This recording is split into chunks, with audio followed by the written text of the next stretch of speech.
नमस्कार बंधुरा रोशनी सृष्टिर आरेकटी ब्लगे स्वागत जानाई।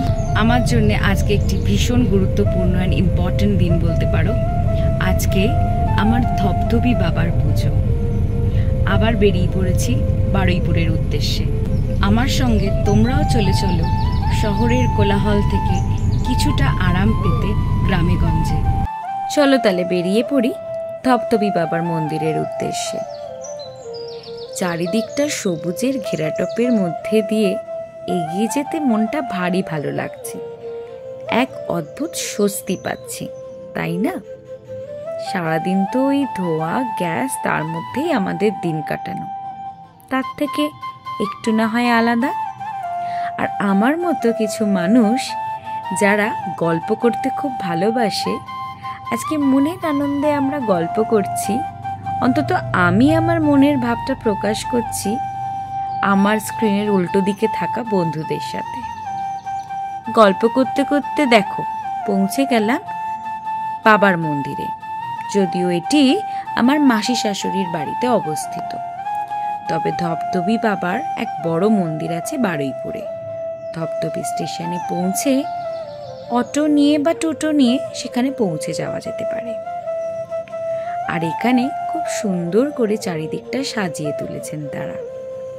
বাবার মন্দিরের পাশেই রয়েছে মনসা মাতার মন্দির, সেখানে চাইলেও তোমরা পুজো দিতে পারো। এখানে নানান মানুষের নানানভাবে মনোবাঞ্ছা পূর্ণ হয়। মনোবাঞ্ছা পূর্ণ হলে তুমি যেভাবে পারবে তোমার ঠাকুরকে তুমি পুজো দেবে, যেমন তারা করছেন। এইবার একটা মজার অভিজ্ঞতা হয়েছে। এমন আইসক্রিম কখনো খাইনি, যেমন ধরো নারকলের আইসক্রিম বা বেলের আইসক্রিম বা চিড়ের আইসক্রিম। আর এই দাদার সাজ পোশাকে আমি ভারী মুগ্ধ। মাথার টুপিখানি কি মজাদার না? কথা বলতে বলতে গল্প করতে করতে, যদিও গরম ছিল তবুও মাঝে মধ্যে গাছের ছায়ায় বসে খুব আরাম পেয়েছি।